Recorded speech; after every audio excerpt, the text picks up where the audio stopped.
मैं धन्यवाद करूंगा संचालक महोदय का भी, बहुत अच्छे ढंग से आपने संचालन किया श्रीमान मंगल जी, बहुत सभ्य भाषा में संचालन किया, सभी का आदर सत्कार बहुत तरीके से करवाया आपने, इसलिए मैं आपका भी धन्यवाद करूंगा। गोयल परिवार का तो विशेष रूप से धन्यवाद है ही, क्योंकि हमारे जो सिकंदर जी है हमारे बहुत प्रिय है, उन्हें भी हमारे इस संगठन में एक अच्छा पद दे रखा है और उस पद को बेखूबी वो अच्छा निभा रहे हैं। हमारे अंदर मतलब इस प्रकार की भावना रहनी चाहिए कि हम एक दूसरे का आदर करें। कहीं पर भी समाज के साथ किसी भी प्रकार का कोई अत्याचार होता है तो हमें जब भी कोई आह्वान ऐसा मिलता है कि फला जगह हमको चलना है इसको न्याय दिलाने के लिए, तो हमको एकजुट होना चाहिए और एक साथ चलना चाहिए। जब तक हम संगठित नहीं होंगे तब तक हम किसी भी जंग को नहीं जीत सकते हैं। जैसा बाबा साहब ने भी 3 ही नारे दिए थे, शिक्षित बनो, संगठित रहो और संघर्ष करो। मैं कह रहा हूं अगर हम शिक्षित हो गए और संगठित हो गए तो हमें संघर्ष करने की भी जरूरत नहीं पड़ेगी।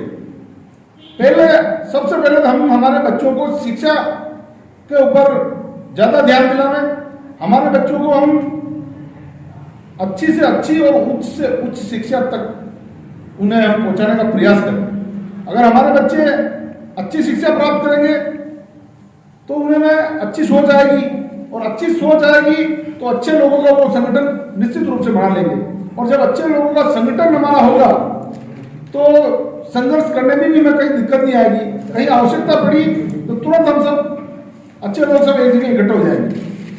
अभी हमारे समाज के ऊपर बहुत बड़ी विडंबना है। आज कोई सरकार, मैं किसी भी सरकार का पक्ष भी नहीं कर रहा हूं ना किसी का विरोध कर रहा हूं, कोई भी सरकार हमारे समाज के हित की नहीं है।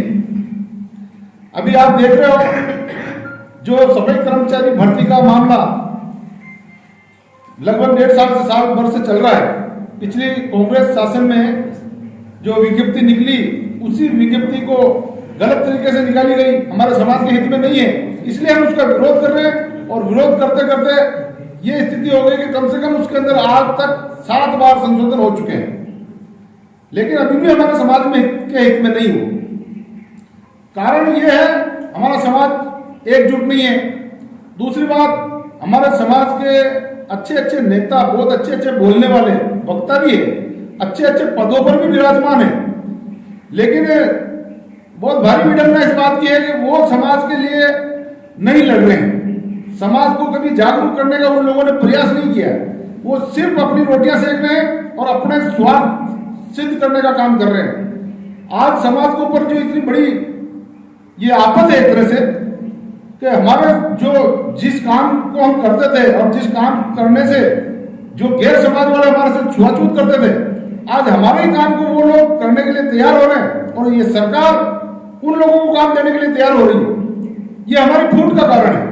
आज अगर हमारा समाज पूरा राजस्थान का वाल्मीकि समाज एकजुट हो जाए और एक बात पर, एक आह्वान पर अगर सरकार के विरोध में खड़ा हो जाए तो निश्चित रूप से सरकार को अपनी बात माननी पड़ेगी और सरकार को झुकना पड़ेगा। हमारा समाज नहीं झुकेगा। हमारे समाज के पास तो इतनी बड़ी ताकत है जो शायद किसी भी समाज के पास नहीं है। दूसरे सारे समाज को, सारे किसी भी प्रकार का युद्ध लड़ना हो, किसी भी प्रकार की जंग लड़नी हो, उनको हथियार उठाना पड़ता है।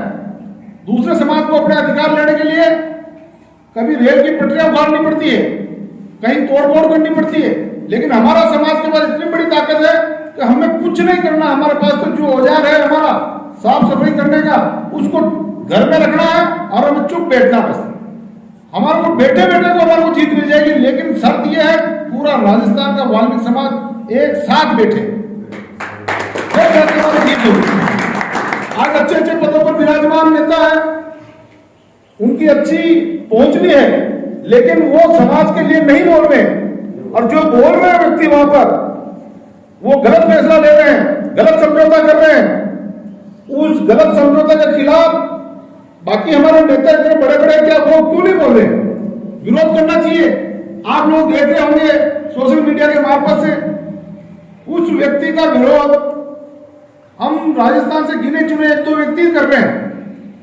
हमारे को नौकरी लगनी नहीं है।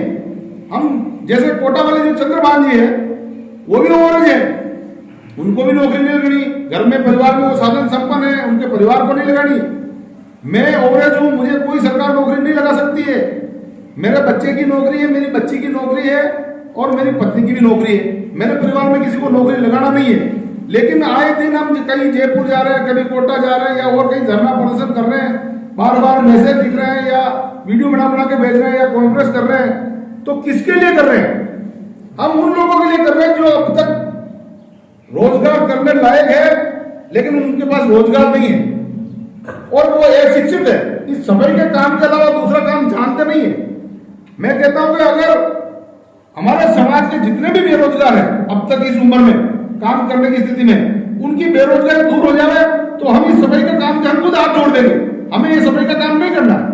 लेकिन जो अब तक बेरोजगार है बेचारे, वो पढ़ाई नहीं कर सके, मनुवादी सोच के कारण से उनको शिक्षा से वंचित रखा गया वर्षों से। आर्थिक स्थितियां उनकी कमजोर है और उस आर्थिक स्थिति कमजोर के कारण से वो नहीं पढ़ पाए। अगर अब भी उनको रोजगार नहीं मिलेगा तो वो अपने बच्चे को कैसे पढ़ाएंगे? रोजगार घर में होगा जब तो अपने बच्चों को पढ़ाएंगे। जयपुर के जो नेता है वो सिर्फ बार बार समझौता कर रहे हैं, बार बार विविधता निकाल रहे हैं, प्राथमिकता शब्द पर।